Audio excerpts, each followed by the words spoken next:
وطن عزیز کے اندر عمران خان کو یہودی ایجنٹ کہنے والوں میں اتنی اخلاقی جرت اور ہمت نہیں ہے کہ وہ آیت اللہ خامنائی کی شہادت پر اسرائیل کا نام لے کر اس کی مذمت کر سکے۔ یہ بھی ثابت ہو گیا ہے کہ ایبسولوٹلی ناٹ کہنے کی ہمت بھی صرف شوکت خانم کے بیٹے میں تھی۔ اگر اس نے ایبسولوٹلی ناٹ نہ کہا ہوتا تو آج پاکستانی بیسز سے بھی ایران پر حملے ہو رہے ہوتے اور جواب میں ایران ان پاکستانی بیسز کو نشانہ بنا رہا ہوتا۔ کیا کرے، جرت اور بہادری کا پیکر تو جیل میں بند ہے، اور ٹرمپ کو نوبل انعام دلانے کے خواہشمند اقتدار میں لا کر بٹھا دیے گئے۔ اب یہ نوبل انعام والا بلنڈر قبر تک، ناظرین یاد رکھیے گا، قبر تک ان لوگوں کا پیچھا نہیں چھوڑے گا۔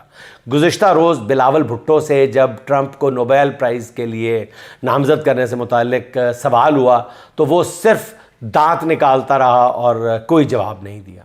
دوسری طرف جب محترمہ مریم نواز شریف صاحبہ سے یہی سوال کیا گیا تو پہلے تو انہوں نے عجیب و غریب قسم کی خاموشی اختیار کیے رکھی، پھر کہا کہ شہباز صاحب پاکستان کے لیے جو کر رہے ہیں اچھا کر رہے ہیں۔